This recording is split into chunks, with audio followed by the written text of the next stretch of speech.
الحمدللہ وکفا وسلام علی عباد الذین اصطفى اما بعد قال النبی صلی اللہ علیہ وسلم خیرکم من تعلم القرآن وعلمہ او کما قال علیہ الصلوۃ والتسلیم۔ بزرگان محترم اور عزیزان گرامی، اللہ نے اپنے فضل سے، اپنے کرم سے، اپنے پیارے نبی حضرت محمد صلی اللہ علیہ وسلم کے طفیل میں ہمیں اعلیٰ اور افضل دینی نعمتیں بھی عطا کی ہیں۔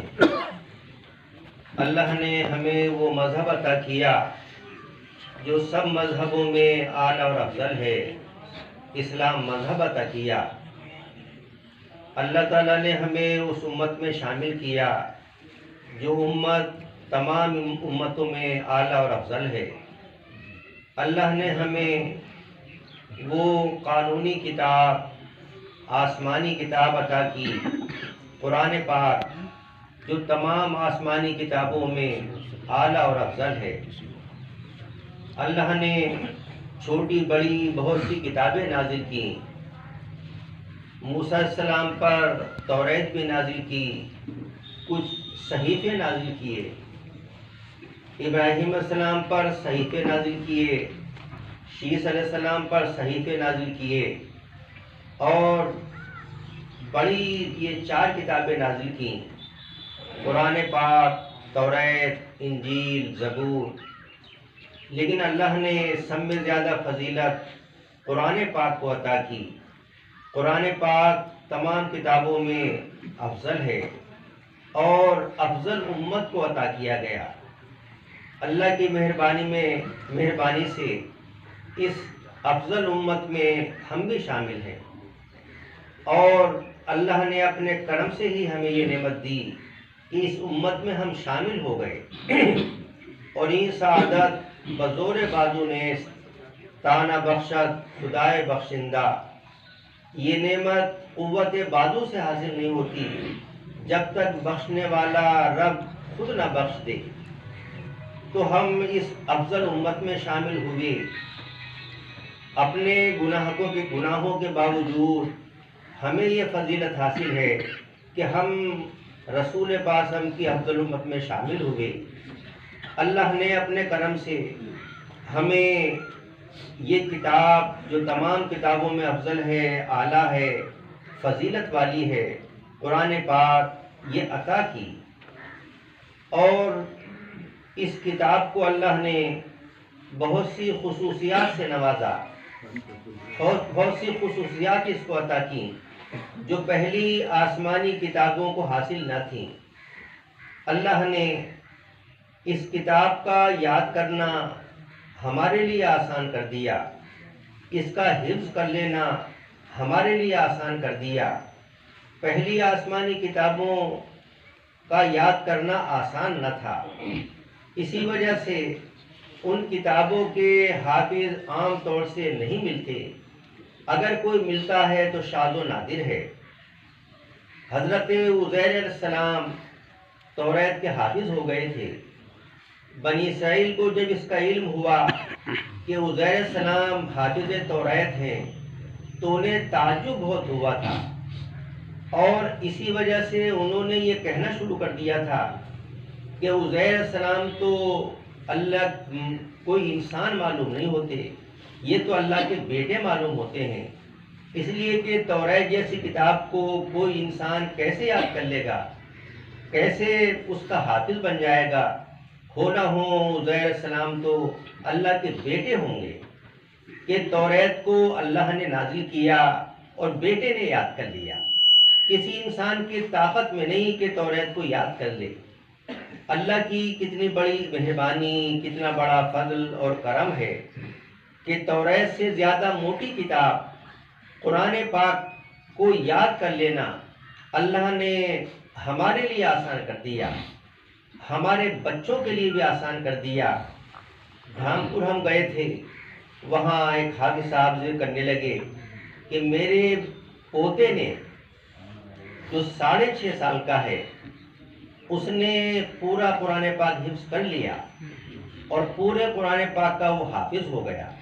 یہ چھوٹے چھوٹے بچے جو 6.5 سال کے یا 7 سال کے ہوں، وہ ان کی عمر کھیلنے کی ہوتی ہے، کھیل میں وہ وقت لگاتے ہیں، کھیل کا ذوق شوق ہوتا ہے، لیکن قرآن پاک میں اللہ نے کیسی برکت رکھی ہے کہ چھوٹے چھوٹے بچے جن کی عمر کھیل کود کی ہے وہ بھی اس کے حافظ بن جاتے ہیں، اور ان کے سینوں میں بھی قرآن پاک محفوظ ہو جاتا ہے۔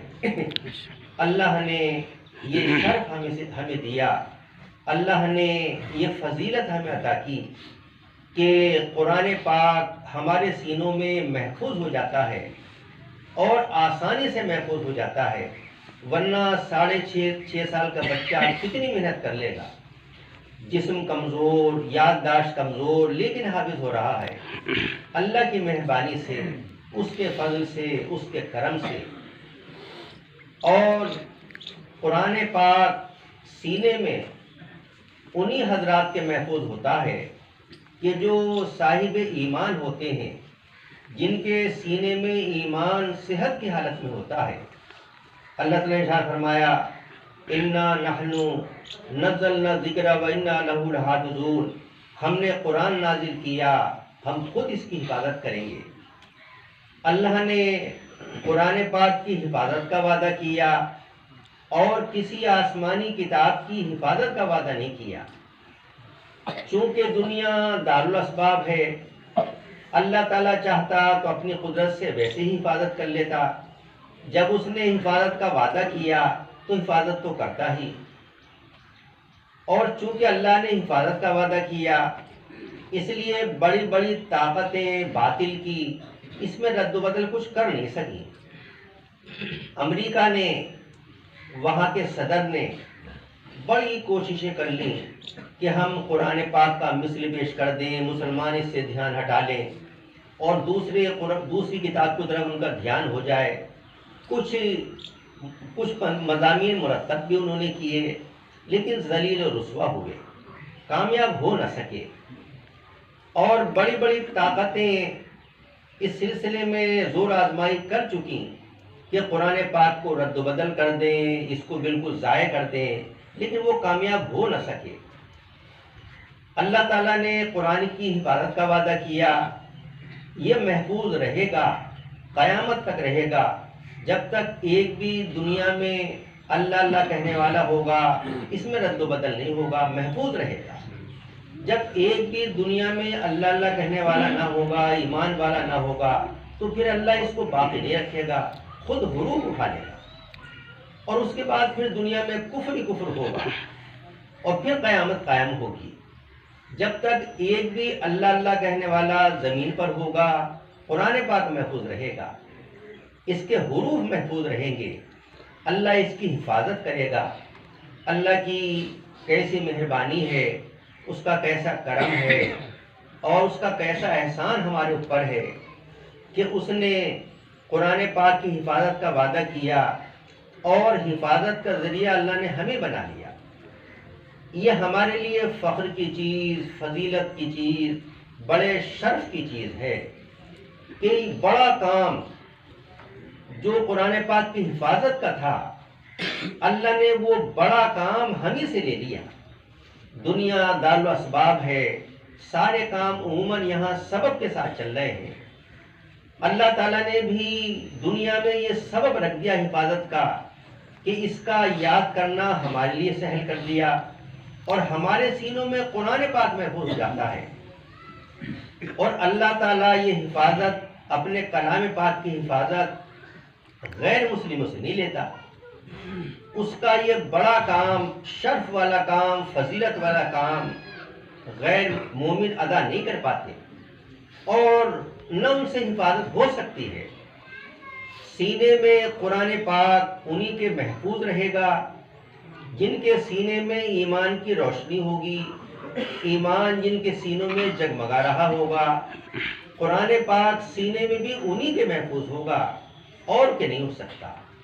اگر کوئی عیسائیوں کا پادری یہ چاہے کہ میں مسلمانوں کے قرآن پاک کو اپنے سینے میں محفوظ کر لوں، ان کے بس کی بات نہیں ہے، ان کی طاقت میں نہیں ہے، ہمارے 6.5 سال کا بچہ یاد کر لیتا ہے اور ان کا 60 سال کا عالم بھی نہیں کر سکتا. بڑے سے بڑا پادری قرآن پاک کا حافظ نہیں ہو سکتا. یہودیوں کا کوئی بڑا عالم چاہے یادداشت اس کی کتنی اچھی کیوں نہ ہو کہ وہ قرآن پاک کا حافظ بن جائے، نہیں کر سکتا. اور بے ایمان والے حضرات، دوسرے مذاہب والے حضرات، ان کے پیشوا وہ کتنے بڑے علم والے کیوں نہ ہوں، وہ قرآن پاک کا حافظ بننا چاہیں، قرآن پاک کو حفظ کرنا چاہیں، ایسا نہیں کر سکتے. اور نہ کوئی حافظ بن سکا ہے.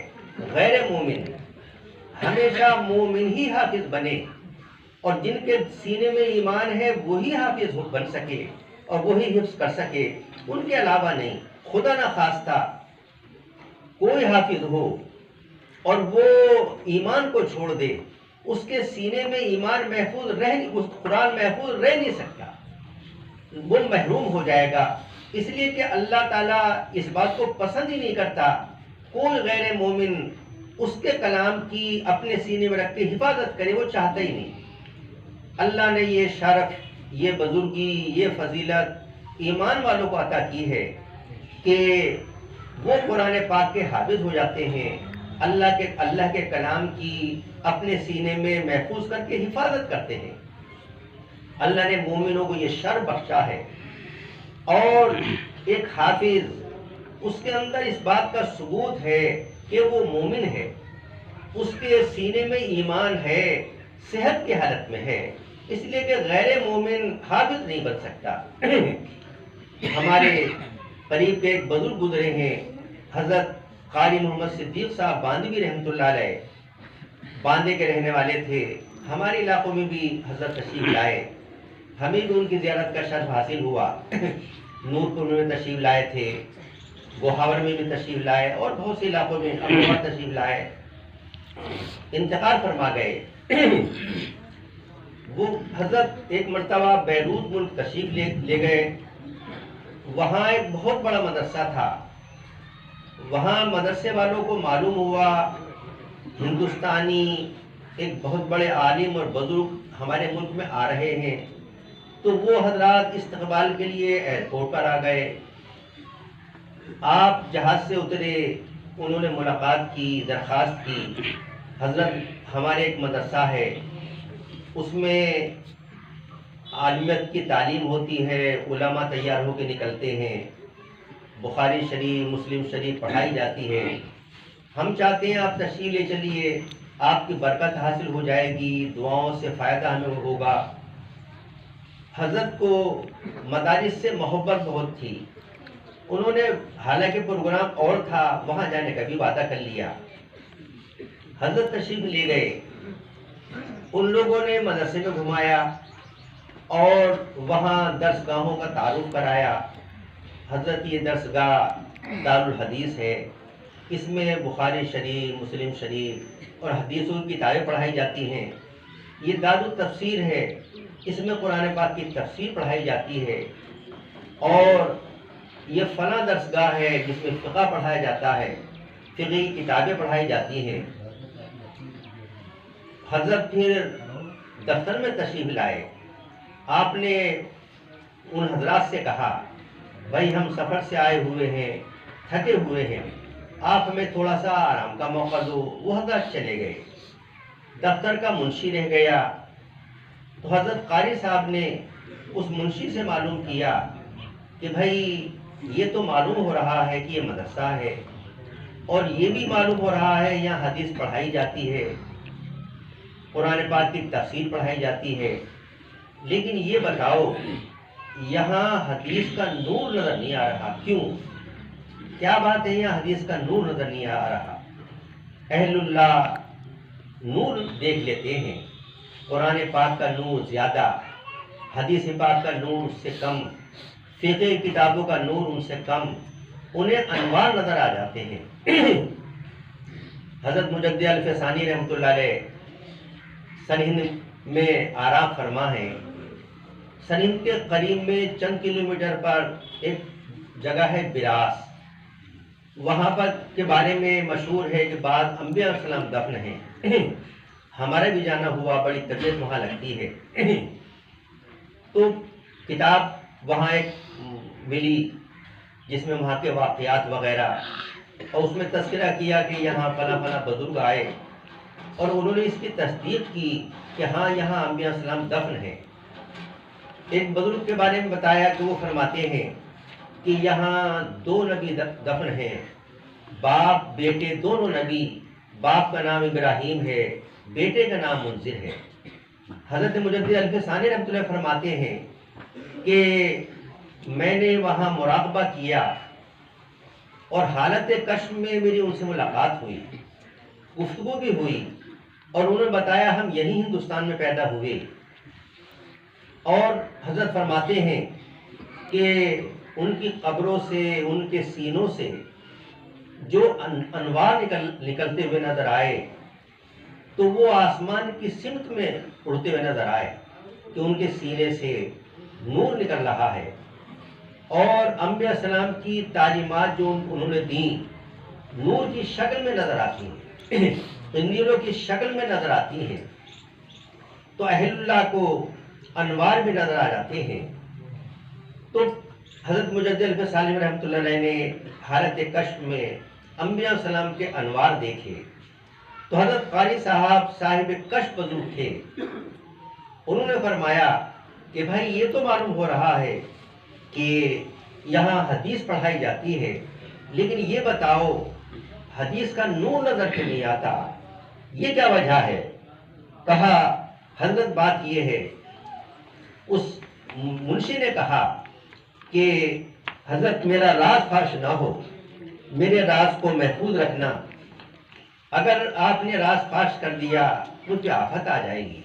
بات یہ ہے کہ یہ پورا مدرسہ عیسائیوں کا ہے، یہودیوں کا ہے، یہ سب پڑھانے والے اور پڑھنے والے جو آپ کو عربی لباس میں نظر آ رہے تھے اور آپس میں السلام علیکم وعلیکم السلام ورحمۃ اللہ کہہ رہے تھے، یہ سب یہود و نصارہ ہے، اور اس مدرسے کا خرچ پورا عیسائی حکومت برداشت کرتی ہے، اور انہوں نے یہ مدرسہ اس لیے قائم کیا تاکہ اس میں اسلام کا، مسلمانوں کا علم سکھایا جائے، اسلام کی کتابیں پڑھائی جائیں، تاکہ یہ یہود و نصارہ مسلمانوں کی کتابیں پڑھ کے واقفیت حاصل کریں اور پھر مسلمانوں کا اسلام کا رد کرنا آسان ہو، ان کا جواب دینا آسان ہو، ان کا توڑ آسان ہو، اس لیے مدرسہ قائم کیا گیا۔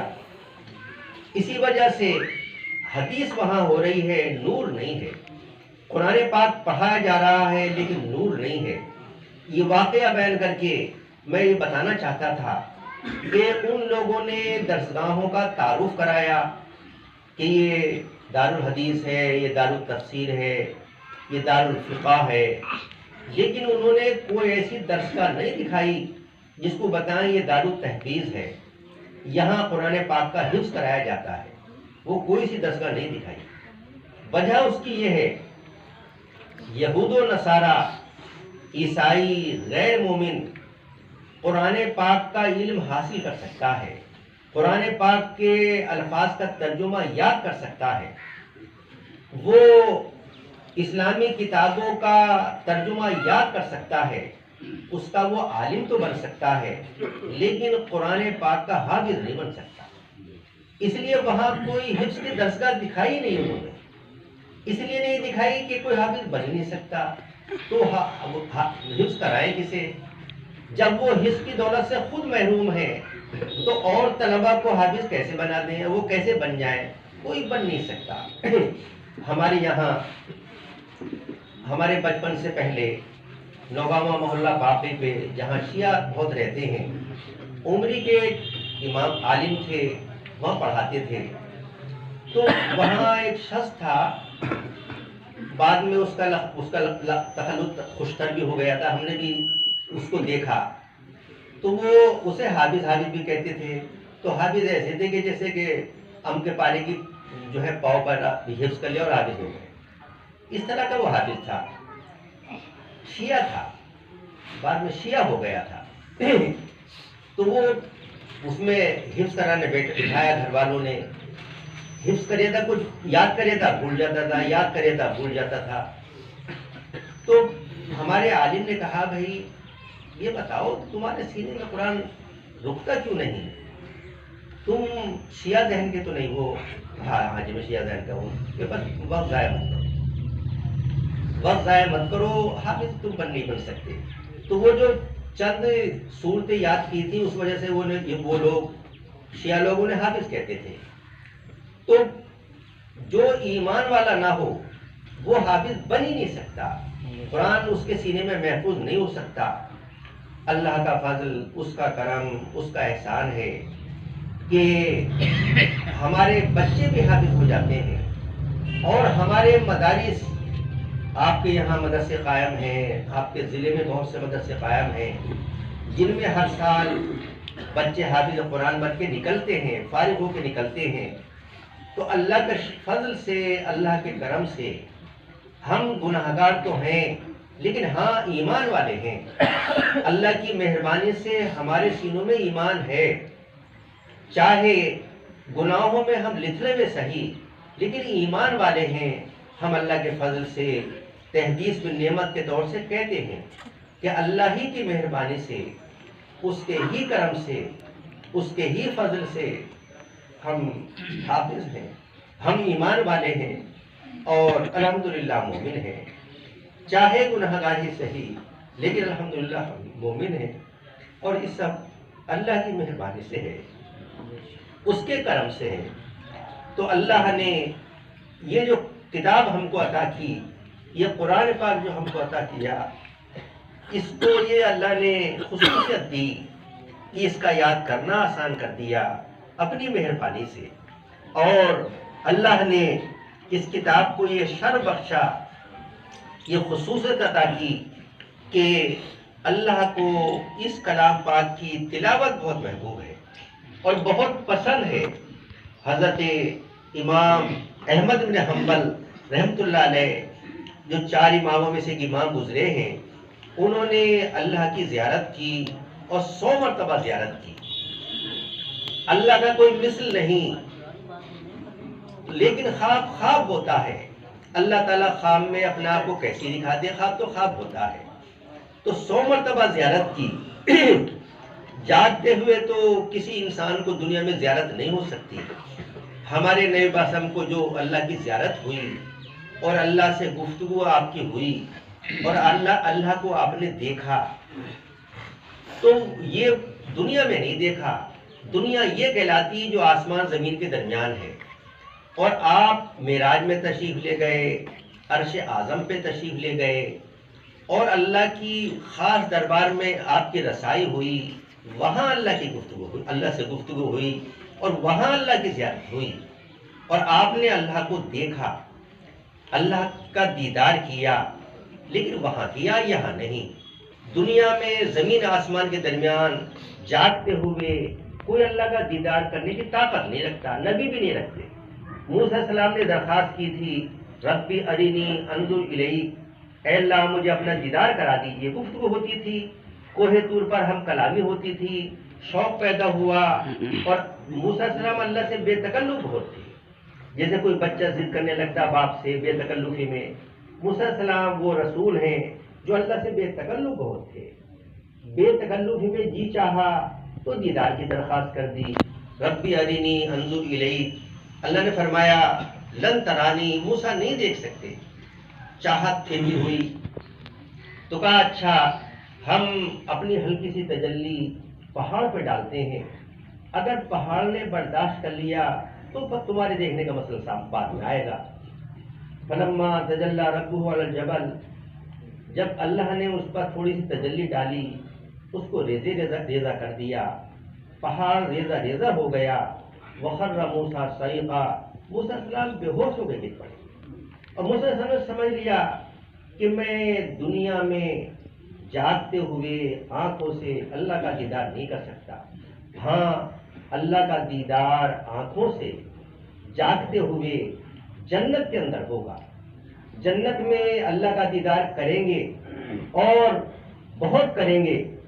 جنتی جب جنت میں پہنچ جائیں گے اور فرشتہ اعلان کرے گا اے جنتیوں، جنتی متوجہ ہوں گے، فرشتہ کہے گا چلو مزید کے جنگل کی طرف چلو، جمعے کا دن ہوگا، مزید کا جنگل بہت لمبا چوڑا ہوگا، اتنا لمبا چوڑا کہ جبرائیل علیہ السلام بھی اس میں بھاگے لیکن حد کو نہیں پا سکے۔ اس میں نور کے منبر نبیوں کے لیے بچھائے جائیں گے، زبردستی کرسیاں اور جنتیوں کے لیے بچھائی جائیں گی۔ سب حضرات جب وہاں پہنچ جائیں گے، اللہ تعالیٰ عرش کے اٹھانے والے فرشتے سے فرمائے گا چلو میرے عرش کو ان کے درمیان میں لے جا کے رکھو۔ فرشتے وہاں عرش کو رکھیں گے، اللہ تعالیٰ جنتیوں سے مخاطب ہو کر ارشاد فرمائے گا اے جنتیوں مانگو، کیا مانگنا چاہتے ہو؟ آج مزید کا دن ہے، تمہیں زیادہ نعمتیں دی جائیں گی۔ جنتی کہیں گے اے اللہ ہم کیا مانگیں، ساری نعمتیں تو آپ نے دے دی، جنت میں سب کچھ آپ نے عطا کر دیا، اب ہم کیا مانگیں؟ اللہ فرمائے گا نہیں مانگو، آج مزید کا دن ہے، زیادہ نعمتیں دینے کا دن ہے، ہم زیادہ نعمتیں دیں گے، تم مانگو۔ جنتی کہیں گے کہ اچھا اے اللہ ہم آپ سے یہ عرض کرتے ہیں کہ آپ ہم سے ہمیشہ کے لیے راضی ہو جائیے اور پھر کبھی ہم سے ناراض نہ ہو اور ہمیشہ راضی رہے۔ اللہ تعالیٰ فرمائے گا اے جنتیوں اگر میں ناراض ہوتا تو تمہیں جنت میں کیوں داخل کرتا، میں تم سے راضی ہوں، کچھ اور مانگو۔ علماء سے وہ پوچھیں گے کیا مانگے؟ علماء کہیں گے اللہ نے جنت میں دیدار کا وعدہ کیا تھا، ابھی دیدار ہوا نہیں، اللہ سے کہو عرض کرو وہ دیدار کرا دے۔ جنتی کہیں گے اے اللہ آپ دیدار کرا دیجئے، تو اللہ تعالیٰ دیدار کرائے گا۔ یہ اللہ کی دیدار کی نعمت جنت کی نعمتوں میں سب سے بڑھ کے ہوگی، اور جنت کی ساری نعمتیں اس نعمت کے مقابلے میں پھیکی پڑ جائیں گی۔ جنتی خوش ہو جائیں گے، باغ باغ ہو جائیں گے، پھر تو انہیں اپنے اپنے رتبے درجے کے اعتبار سے اللہ دیدار کراتا رہے گا۔ تو جنت میں جنتیوں کو اللہ ان کی آنکھوں میں وہ طاقت دے دے گا کہ جس سے اللہ کا دیدار کی وہ قوت رکھے، دنیا میں نہیں، ہاں خام میں ہو سکتا ہے۔ خام میں بہت سے اہل اللہ کو زیارت ہوئی، ہمارے حضرت مولانا حسین مدنی رحمۃ اللہ کو زیارت ہوئی، اور بہت سے حضرات کو زیارت ہوئی۔ بیلنے میں ہمارے مدرس ہیں ملا جی عبدالحفیظ صاحب، وہ اپنا خواب سنا رہے تھے، انہیں اللہ کی زیارت ہوئی، تو حضرت امام احمد حنبل رحمۃ اللہ نے 100 مرتبہ خام میں اللہ کی زیارت کی۔ ایک مرتبہ پوچھا آپ کو سب میں زیادہ محبوب کیا چیز ہے؟ ارشاد ہوا احمد قرآن پاک کی تلاوت۔ پوچھا ترجمہ مطلب سمجھنے کے ساتھ میں یا بغیر اس کے بھی؟ ارشاد ہوا احمد ہر طرح سے پسند ہے، کوئی ترجمہ مطلب سمجھ کے تلاوت کرے وہ بھی، جو بغیر ترجمہ مطلب سمجھے کرے وہ بھی ہمیں محبوب ہے۔ تو قرآن پاک کی تلاوت اللہ کو بہت محبوب ہے۔ اللہ نے وہ کتاب ہمیں عطا کی اپنے فضل سے، جس کو بہت سی خصوصیات سے نوازا، اور اپنی محبوب ترین کتاب عطا کی جس کی تلاوت بھی اللہ کو بہت محبوب ہے۔ اللہ کا فضل، اس کا کرم، اس کا احسان ہے کہ اللہ نے مدارس کی شکل میں ہمیں یہ عظیم نعمت دے دی کہ ان مدارس میں قرآن پاک کے حافظ بنائے جاتے ہیں، ان مدارس میں قرآن پاک کے قاری بنائے جاتے ہیں۔ ہمارے ہندوستان میں بہت سے مدارس میں قرآن پاک کے معنی پڑھائے جاتے ہیں، عالم بنائے جاتے ہیں، فقیہ بنائے جاتے ہیں، مفتی بنائے جاتے ہیں، لیکن یہ سب ہمارے مدارس ہی ہے۔ مدارس کی شکل میں اللہ نے جو ہمیں نعمتیں دیں، نعمت دی عظیم نعمت ہے، بڑی نعمت ہے، جن کی قدر کرنا ہم پر واجب ہے، جن کا شکر ادا کرنا ہم پر واجب ہے۔ آپ کا یہ مدرسہ ہے، چھوٹا سا مدرسہ، ہر سال اس میں قرآن پاک کے حافظ نکلتے ہیں، اس سال بھی ماشاءاللہ کئی حافظ قرآن ہوئے۔ اللہ قبول کرے، ترقی دے، نظر بد سے بچائے، اور قیامت تک یہ مدرسہ ترقی کے ساتھ چلتا رہے۔ بڑی خوشی ہے اور بڑی سعادت ہے ان طلبہ کے لیے جو حافظ قرآن بنے، ان کے ماں باپ کے لیے بھی، کہ حافظ بننا ان کا ماں باپ کے لیے عزت کا ذریعہ بنے گا، قیامت میں جنت میں داخل کرنے کا ذریعہ بنے گا، خاندان والوں کے لیے جنت کا ذریعہ بنیں گے، تو ان کے لیے بھی سعادت، ان کے ماں باپ کے لیے بھی سعادت، خاندان والوں کے لیے بھی سعادت۔ آپ کے مدرسے، آپ کی بستی میں یہ مدارس ہیں، آپ کے لیے بڑی سعادت کی چیز ہے۔ اللہ تعالیٰ برکت عطا کرے اور ان کی خیر اور برکت سے کبھی محروم نہ کرے۔ وآخر دعوانا الحمدللہ رب العالمین۔ علم ربي من سؤالي واختياري